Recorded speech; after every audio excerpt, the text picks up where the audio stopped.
Sensex की weekly expiry के दिन बाजार में कंसोलिडेशन का मूड। निफ्टी और सेंसेक्स में फ्लैट कारोबार। बैंकिंग शेयर आज बिगाड़ रहे हैं बाजार का मूड।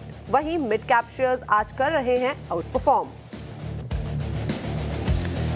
मेटल शेयरों में आज सबसे ज्यादा तेजी, करीब 1.5% चढ़ा इंडेक्स। 2.5% के उछाल के साथ निफ्टी का टॉप गेनर बना टाटा स्टील, साथ ही 3 से 6% उछले हिंद कॉपर और नैल्को। साथ ही तेल, गैस, आईटी और रियल्टी शेयरों में भी रौनक। वहीं ऑटो और एनबीएफसीज में हल्की मुनाफा वसूली। आज के बिग स्टॉक्स और चार्ट जीपीटी शेयर्स में रौनक। अच्छे बिजनेस अपडेट से भागा प्रेस्टीज एस्टेट शेयर करीबन 4% चढ़ के वायदा के टॉप गेनर्स में शुमार। वहीं ल्यूपिन करीबन 4% मजबूत। उधर chart GPT share federal bank, HPCL, BPCL में खरीदारी।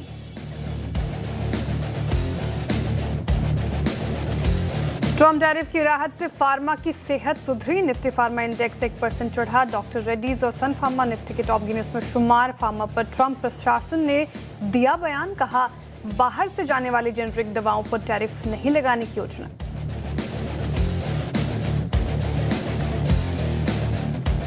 क्विक कॉमर्स शेयर्स में खरीदारी का मूड। सिटी की बुलिश रिपोर्ट से इटर्नल चला करीब 1.5% चढ़ के निफ्टी के टॉप गेनर्स में शुमार। उधर स्विगी का शेयर भी करीबन 2% ऊपर।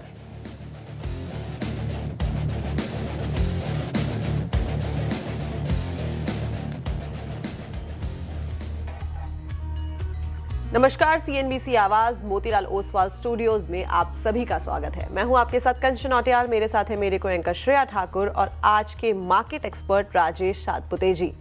हफ्ते का चौथा कारोबारी दिन। बाजार के मूड माहौल की बात इस टाइम पे करी जाए तो अपफ्रंटली जैसे कि मेंशन भी किया गया है हेडलाइंस में कि बैंकिंग शेयर्स में आज थोड़ा सा मूड माहौल जो है वो हमें बेयरिश साइड पे देखने को मिल रहा है। इनफैक्ट इस टाइम पे आईटी पैक की बात करें, ऑटो की बात करें तो यहाँ पे भी जो आंकड़े सामने आए हैं वो थोड़े से दबदबे ही देखने को मिल रहे हैं। आज टीसीएस के नंबर्स आने वाले हैं, टाटा एलेक्सी के नंबर्स आने वाले हैं, उसके ऊपर बाजार की पैनी नजर रहेगी। हालांकि अगर कल आईटी पैक में देखा जाए तो काफी ज्यादा जोश था, लेकिन आज वापस से पस्त मूड माहौल देखने को मिल रहा है। On the flip side pharma sector में अच्छी खासी खरीदारी देखने को मिल रही है। मेटल इंडेक्स अच्छा खासा करीबन 1.5% की मजबूती के साथ इस टाइम पे कामकाज कर रहा है। वहीं एफएमसीजी, रियलिटी, मिड कैप में भी अच्छा खासा मोमेंटम बना हुआ है। कल हमने देखा था कि 4 दिन की जो तेजी बाजार में बनी हुई थी उस पे एक ब्रेक लगा था। निफ्टी में हमें एक गिरावट देखने को मिली थी। देखना ये होगा कि आज के दिन किस तरीके का मूड माहौल रहता है, किस तरीके के क्लोजिंग हमें देखने को मिलती है। लेकिन अभी क्या करना चाहिए, अभी तो दिन की शुरुआत हुई है, ये सातपुते जी से जान लेते हैं। Satpute ji, good morning. Very good morning जी, good morning. Satpute sir, first of all जो आपका गाना था, डुएट आपने जो गाया था वो बहुत ही शानदार मुझे लगा। वो आशीष सर की रिक्वेस्ट में जो आपने गाया था बहुत ही शानदार था और आपकी आवाज सच में बहुत लाजवाब है। Hidden talent. Thank you thank you thank you thank you जी, ऐसे आप अपने जो वीडियोस हैं वो फ्रीक्वेंटली निकाला करिए। वीकली तो एटलीस्ट, या वीकली ना हो पाए तो मंथली तो एटलीस्ट एक पोस्ट बनता है।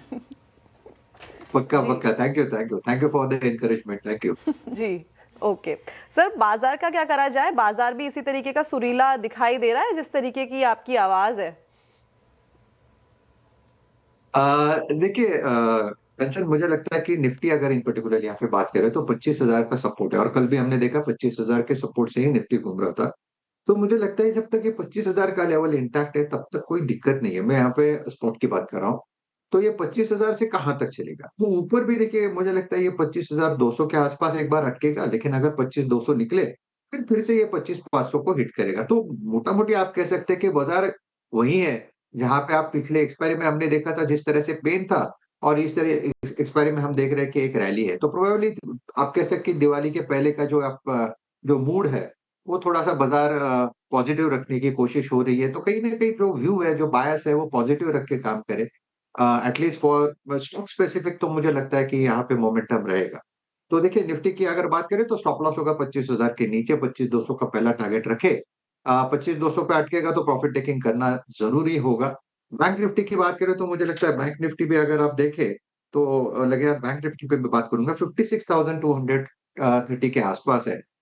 कह सकते हैं कि बैंक निफ्टी वन नॉच थोड़ा सा ड्रैगर होगा, क्योंकि बैंक निफ्टी चला भी है तो वहां पे प्रॉफिट टेकिंग होगी। तो प्रॉफिट टेकिंग का जो सपोर्ट है वो है 55,700, 56,000 पे चल रहा है।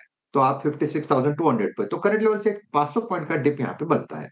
तो अगर लॉन्ग साइड का प्ले खेलना है तो मुझे लगता है वो निफ्टी पे होगा, बैंक निफ्टी पे नहीं होगा, एटलीस्ट फॉर नाउ।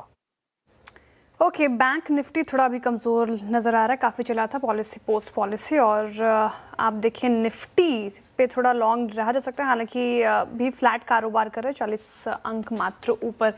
चलिए अब आगे बढ़ते हैं, और सबसे पहले वो नंबर आपकी स्क्रीन पर जिसके ज़रिए आप हमारे साथ कांटेक्ट कर सकते हैं, अपना सवाल पूछ सकते हैं। 7045220000 ये नंबर नोट कर लीजिए। साथ ही CNBC आवाज़, कंचन नौटियाल, श्रेया ठाकुर को भी सोशल मीडिया प्लेटफॉर्म्स पर टैग करके अपने क्वेश्चंस पूछ सकते हैं। चलिए अब आगे बढ़ते हैं और देखते हैं कि सबसे पहला कॉलर हमारे साथ कहाँ से जुड़ रहे हैं। उमेश कुमार जी जुड़ रहे हैं हरियाणा से। Umesh ji hi, good morning. Good morning ma'am. जी, सवाल आपका। मैम एक्चुअली मैंने इंटरनल के शेयर लिए हुए हैं। मेरी जो बाइंग प्राइस है वो 251 रुपये है, और अभी वो जो करंट 346 के आसपास चल रहा है, और 4000 मेरे पास इसकी क्वांटिटी है। तो मैम इसे मैं अभी होल्ड करूँ या सेल करूँ, ये पूछना चाह रहा था मैम। काफ़ी अच्छा काउंटर लिया है उमेश जी आपने, इटर्नल, और शानदार रैली इस पर्टिकुलर काउंटर में हमें देखने को मिली है। 6 महीने का चार्ट अगर आप देखेंगे तो 63 करीब 64% का रिटर्न 6 महीने में इटर्नल ने दिया है। और आज की रिपोर्ट भी काफ़ी बुलिश थी, 395 तक के टारगेट प्राइस आए हैं, इन स्तरों से भी काफ़ी ऊंचे। इटर्नल अभी डेज हाई पर कर रहा है कारोबार। राजेश सातपुते जी, क्या करना चाहिए उमेश जी को? सेल की तो राय लग ही नहीं रही मुझे, होल्ड ही किया जाए इस पर्टिकुलर काउंटर को। बिल्कुल, बिल्कुल। आपने बिल्कुल सही कहा, श्रेया, गुड मॉर्निंग। गुड देखिए, मॉर्निंग। इटरनल का अगर आप चार्ट देखें तो यहाँ पे कहीं लगता नहीं है, ऑनेस्टली स्पीकिंग। अगर every dip is a buying opportunity, और ये अपने इंपॉर्टेंट मूविंग एवरेजेस को रिस्पेक्ट कर रहा है, जो कि आप कह सकते हैं 10 और 20 डीएमए का एक क्लस्टर होता है, जो आपको दिखाता है कि काउंटर में स्ट्रेंथ कितनी है।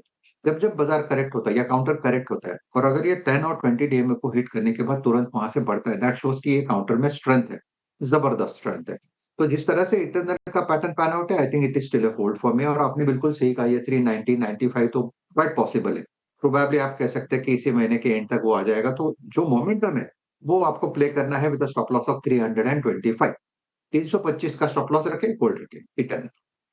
ओके, तो यहाँ पे 325 का आपको रखना होगा स्टॉप लॉस, और होल्ड की सलाह इस टाइम पे। ब्रोकरेज रिपोर्ट के साथ साथ जो फेस्टिव मूड है उसने भी यहाँ पे जो मोमेंटम है उसको हायर नोट पे लेके गया है। मूविंग फॉरवर्ड, जो अगले दर्शक हैं वो हमारे साथ जयपुर से जुड़े हैं, अजमेरा जी। अजमेरा जी नमस्कार। नमस्कार। नमस्कार मैम। जी, क्या सवाल है? मेरा सवाल है, मेरे पास में एनटीपीसी ग्रीन के 800 शेयर हैं, और मेरी बाइंग रेट 102 रुपए है। तो क्या करूं मैं इसको? ठीक है, नीचे जा रहा है। हाँ, रीसेंट लिस्टिंग है, नवंबर में इसकी लिस्टिंग हुई थी, और वहां से लगातार हमने देखा कि लोअर लोज इसने बनाए हैं, और 102 की ट्रेजेक्ट्री से 97 की ट्रेजेक्ट्री में ये लगातार होवर करता हुआ नजर आ रहा है पिछले 6-7 महीनों से। सातपुते जी, आगे की ट्रेजेक्ट्री किस तरीके की दिखाई दे रही है? लिस्टिंग हमें अच्छे भाव पे होती हुई दिखाई दी थी, लेकिन वहां से लोअर लोज है लगातार। जी।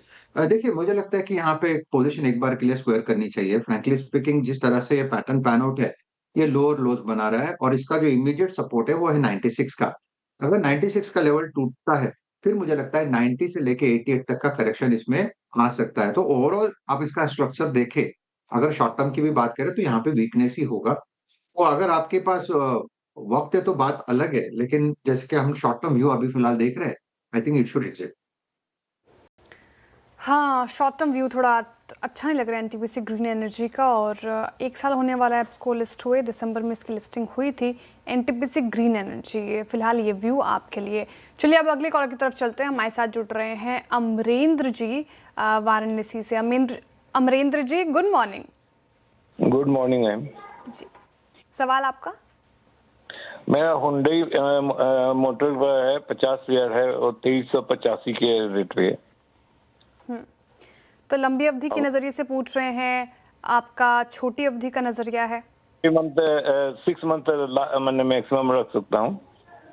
ठीक है, 6 महीने के लिहाज से पूछ रहे हैं। 2385 इनकी खरीद 2407 के लेवल पर कर रहा है कारोबार, 21 रुपये मामूली प्रॉफिट में है ये। इस साल में अब तक हुंडई मोटर्स ने ठीक ठाक परफॉर्म किया है, करीब 34% का रिटर्न मिला है राजेश जी, और 6 महीने का चार्ट अगर मैं देखूं तो वो शानदार नज़र आ रहा है, 51% का रिटर्न। क्या किया जाए इस पर्टिकुलर काउंटर में? होल्ड कर सकते हैं 6 महीने के लिहाज से पूछ रहे हैं ये। देखिए, मुझे लगता है कि फिलहाल थोड़ा-सा आप कह सकते हैं कि हुंडई मोटर फैंसी हो गया था बीच-बीच में। और स्पेसिफिकली अगर आप देखें तो लास्ट सीरीज़ में इसने बहुत लास्ट मंथ इसने बहुत ज़्यादा मोमेंटम दिखाया और उसके बाद ये करेक्शन प्रोबेबली आप देखोगे 2200 से लेके 2100 तक जाएगा। तो अगर व्यू की बात करें तो थोड़ा-सा मेरा व्यू इसमें कॉन्शियस ही रहेगा। हालाँकि छोटा-मोटा पुल बैक आ सकता है, लेकिन जिसका रेजिस्टेंस 2500-2550 का है। तो for me I think it's an exit. Okay, hyundai Motors में इस टाइम पे एग्जिट की सलाह। चलिए आगे बढ़ा जाए। सांगली से सचिन जी हमारे साथ जुड़े हैं। Sachin ji, good morning. Good morning ma'am. जी, क्या सवाल है? मेरे पास सुज़लॉन के 38,000 शेयर्स है और बाइंग प्राइस मेरा 72.2 है। ओके। हाँ, मैंने लॉन्ग टर्म के लिए मैंने लिए थे। मेरा हॉरिजॉन एक 1 to 2 इयर्स तक था, मतलब फिस्कल ईयर 2027 तक था। ओके, ठीक है। 2027 तक 2 साल, 1.5 साल का जो होराइजन है, 2-2.5 साल का वो है। 2023 में जिसने लिए होंगे, किसे पहले के जिसके पास होंगे ये शेयर्स, वहाँ से तो अच्छे मल्टी बिगर रिटर्न देखने को मिले, लेकिन उसके बाद हमें 81 के बाद एक डाउनवर्ड ट्रेजेक्टरी देखने को मिली। और सातपुते सर, इस टाइम पे जो भाव चल रहा है 52 रुपए का, यहाँ से ये 2-3 बार ऑलरेडी बाउंस बैक ले चुका है। क्या चार्ट पे वापस से वही समीकरण बनते हुए दिखाई दे रहे हैं बाउंस बैक के? और अगर ये तो बात हो गई शॉर्ट टर्म की, लॉन्ग टर्म पर्सपेक्टिव से देखा जाए तो होल्ड करना चाहिए? नहीं करना चाहिए। हाँ, मेरा ऑनेस्ट ओपिनियन तो ना होगा। और मुझे याद है सुज़लॉन में एक होप रैली थी और बहुत तेज रैली थी। Everyone was talking about Suzlon. नहीं, सुज़लॉन लिया क्या? सुज़लॉन अच्छा लग रहा है। तो तब भी मुझे थोड़ा-सा डाउट ही था कि ये कैसे चल सकता है, कि इतना कैसे चल सकता है? लेकिन वो आप कह सकते हैं ना, हम लाव-लाव में हो गया वो, ऐसा उसका उसका वो पैटर्न वो था कि सबको चाहिए था। और जिस तरह से ये ऊपर में डिस्ट्रीब्यूट हुआ है, उसके बाद ये आपने देखा लगातार इसमें हर लेवल पे, हर रेजिस्टेंस को ये फेस कर रहा है। हर रेजिस्टेंस पे सप्लाई आ रहा है, तो मुझे लगता है कि यहाँ पे होल्ड नहीं रखना चाहिए। हालाँकि अगर आप इसका सपोर्ट देखें तो ये 45 के आस-पास है, तो 45 तक का करेक्शन मुझे यहाँ पे दिखता है। लेकिन for me this is a avoid counter. अगर आप रखना भी चाहते हैं तो आपका स्टॉप लॉस बहुत डीप हो जाएगा। So for me it's an exit. अगर आपको एक्सिट मिलता भी है, तो 55-58 के आस-पास आपको एक्सिट लेना है, क्योंकि वो एक स्टिफ रेजिस्टेंस होगा। एग्जिट करने की राय है सुज़लॉन एनर्जी से। 55-58 के पास एग्जिट कर लीजिए। काफ़ी अभी थोड़ा डामाडोल स्थिति सुज़लॉन में देखने को मिल रही है। चलिए अब आगे कॉलर की तरफ चलते हैं। एसके मेहता जी हमारे साथ जुड़ रहे हैं रायपुर से। SK Mehta ji, good morning. Good morning ma'am.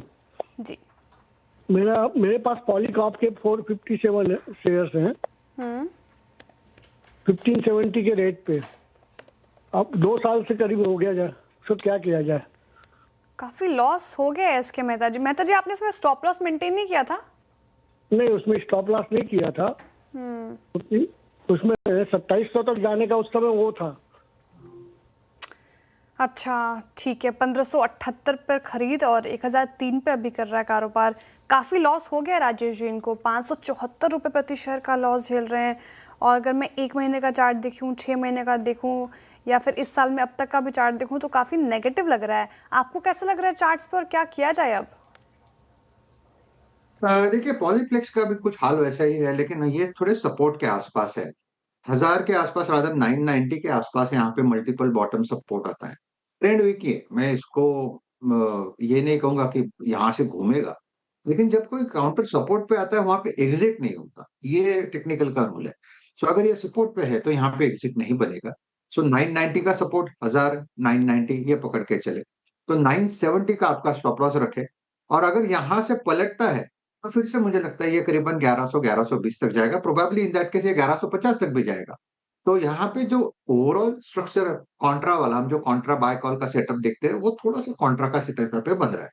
लेकिन इसके सामने अगर आप देखें तो इसको बाजार को भी साथ देना पड़ेगा, तब जाके ये मिड कैप काउंटर आपको कुछ रिटर्न दिखाएंगे, कुछ मोमेंटम दिखाएंगे, कुछ पॉजिटिव मूव दिखाएंगे।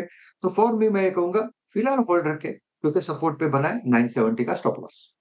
ओके, 970 का आपको पॉलीकॉप पे लगाना होगा स्टॉप लॉस, और यहाँ पे आपको करके चलना है होल्ड। आगे बढ़ा जाए और दिल्ली से हमारे साथ एसपी ओबराय जी जुड़े हैं। Oberoi ji, good morning. Very good morning madam. जी, क्या सवाल है?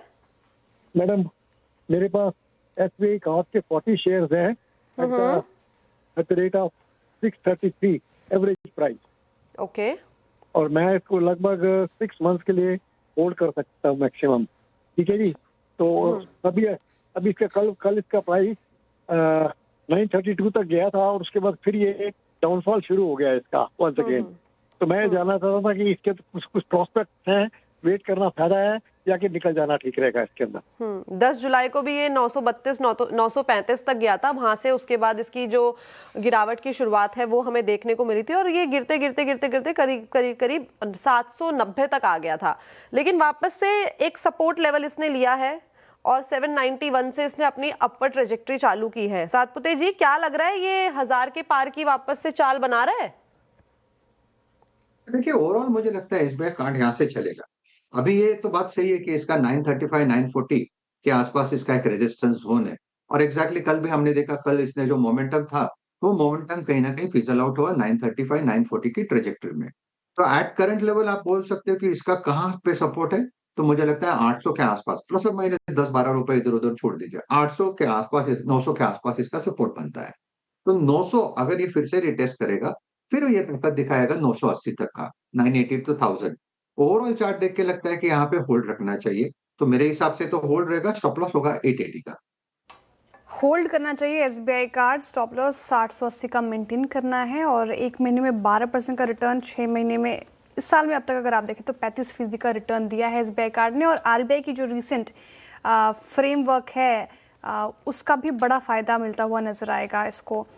तो एसबीआई कार्ड्स फिलहाल होल्ड करने की राय, 980 तक के टारगेट आप एक्सपेक्ट कर सकते हैं। चलिए अब रुक रहे एक छोटे से ब्रेक के लिए, लेकिन ब्रेक के उस पार आपके सवालों का इंतजार।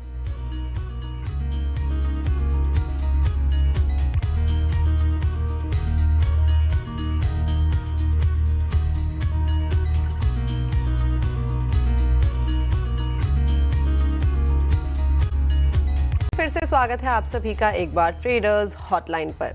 अब थोड़ा सा मोड को शिफ्ट कर लेते हैं। पहले हम कॉलिंग के थ्रू अपने जितने भी दर्शक हैं उनसे जुड़ रहे थे, अब सोशल मीडिया प्लेटफॉर्म पे काफ़ी सारे सवाल जो हैं वो आ गए हैं, उनको एक एक करके एड्रेस करते हैं। रोहित जी का सवाल आया है, सातपुते जी इनके पास ना जाइडस वेलनेस के 225 शेयर हैं, 250 के लेवल पे इन्होंने खरीदारी की हुई है। अगर जाइडस वेलनेस का चार्ट ही देख लें तो अच्छा इसने बाउंस दिखाया था, 530 तक के लेवल में गया था, लेकिन अब वापस एक करेक्शन देखने को मिल रहा है, थोड़ा सा गिरता हुआ नजर आ रहा है। क्या है ये हेल्दी करेक्शन है, कोई डरने की जरूरत नहीं है, बिकॉज लोअर लेवल से ही बाइंग है, या जितना भी आधा प्रॉफिट है, पार्शियल प्रॉफिट है, उसको बुक करके चले? देखिए, चार्ट तो डेफिनेटली मुझे लगता है कि एक करेक्शन में है। 530 से लेके करीबन 440 तक का एक जो करेक्शन है, it is one leg of selling, probably 420 425 तक ये और टूटेगा।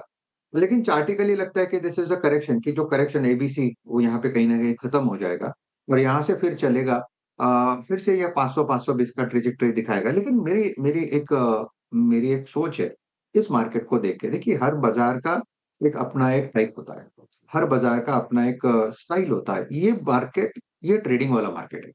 यहाँ पे आपको किसी भी चीज में, जब भी आपको कोई चीज आपने 200 रुपए पे ली, आपको सामने 400 मिल रहा है, 450 का भाव मिल रहा है, कहीं ना कहीं तो प्रॉफिट बुक करने की एक हैबिट इन्वेस्टर को, ट्रेडर को होनी चाहिए।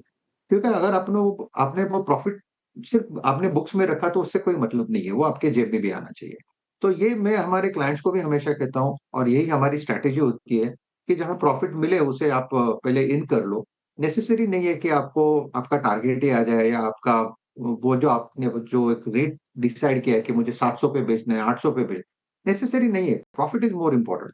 तो ये बाजार ट्रेडिंग वाला मार्केट है। तो इसलिए मैं कहूंगा, जैसे जाइडस में उन्होंने 200-250 भी लिया था, उन्होंने 500 550 का लेवल भी देखा, तो प्रॉफिट लेना भी इम्पोर्टेंट है। तो पैसा डबल हो चुका है ऑलरेडी, तो यहाँ पे आप जो रियल कैश है उसको लेके जा सकते हैं। मूविंग फॉरवर्ड, एक सवाल और है सातपुते जी पीवीआर आइनॉक्स पर। इनके पास पीवीआर आइनॉक्स के 250 शेयर्स हैं अगेन, और बाइंग प्राइस काफ़ी ज़्यादा इस टाइम पे शानदार दिख रहा है, 70 सॉरी ये है 1070 के लेवल पे बाइंग कर रखी है पीवीआर आइनॉक्स पे। हमने देखा था कि पिछले साल काफ़ी पिटाई हुई थी पीवीआर आइनॉक्स की, लेकिन पिछले 6 महीने में 870 के लेवल से वापस से एक बाउंस बैक देखने को मिला है। हायर हाइज लगातार पिछले 6 महीने में देखने को मिल रहे हैं। क्या लगता है कि इसकी जो चाल थी यहीं तक की थी या अभी भी लंबी रेस का घोड़ा है? देखिए, चार्टिकली पीवीआर आइनॉक्स में कुछ हुआ है। इसने अपने इम्पोर्टेंट क्लस्टर के ऊपर ये आया है, बहुत मेहनत करना पड़ता है ऐसे काउंटर को, क्योंकि ये जो क्लस्टर होता है वहां पे 10, 20, 50, 100 एंड 200 डे में आता है। तो उसमें इन बिटवीन बहुत सारे मूविंग एवरेजेस आते हैं। ये तो मैंने आपको जो मोटा मोटी जो ज्यादा ऑब्जर्व करने वाले हैं वो आपको बताया। लेकिन मुझे लगता है जब तक ये 1080, 1050 का लेवल मेंटेन करता है तब तक कोई दिक्कत नहीं है। रादर आज ये मिड कैप मैंने पीवीआर दिया था और ये 1140 का टारगेट था और एग्जैक्टली इसने 1111 पे खुला और 1140 हिट करने के बाद ये फिर से 1100 के आसपास आके पड़ा है। तो इसका जो मूव है वो समझ आ रहा है, दैट इज द पॉइंट। तो अभी मुझे तो यही लगता है कि जब तक ये 1080 से लेके 1100 का क्लस्टर इंटैक्ट है तो तब तक आप इसमें बने रहे। 1060 का स्टॉप लॉस रखे। अगर मैं सही हूं तो ये 1200, 1250 तक का मूव देगा। अभी ये कब देगा ये थोड़ा सा बोलना मुश्किल है, लेकिन चार्ट दिखा रहा है कि ये 1200 प्लस का टारगेट यहाँ पे अभी भी इंटैक्ट है। तो for me it's a hold. Okay, तो पीवीआर आइनॉक्स को इस टाइम पे आप करके चल सकते हैं hold. Satpute sir, thank you so much हमारे साथ जुड़ने के लिए। और एक रिक्वेस्ट और है मेरी तरफ से। लास्ट टाइम तो आपने जो पोस्ट किया था उसमें आपने आशीष वर्मा सर को टैग किया था ऑन हिज रिक्वेस्ट। अगली बार आप प्लीज मुझे टैग करिए, बिकॉज ये रिक्वेस्ट मेरी तरफ से। गाना मैं आपको व्हाट्सएप करती हूँ कि कौन सा आपको डुएट में गाना है। किशोर कुमार चाहिए बस। Done done done. Thank you so much sir आज जुड़ने के लिए। Thanks a lot for joining us today. Thank you. तो चलिए, ट्रेडर्स हॉटलाइन को रैप अप करने का समय हो गया है, लेकिन आप कहीं मत जाइएगा। आशीष चतुर्वेदी जी स्टूडियो में आ गए हैं, लेके आएंगे आपके लिए खिलाड़ी नंबर 1।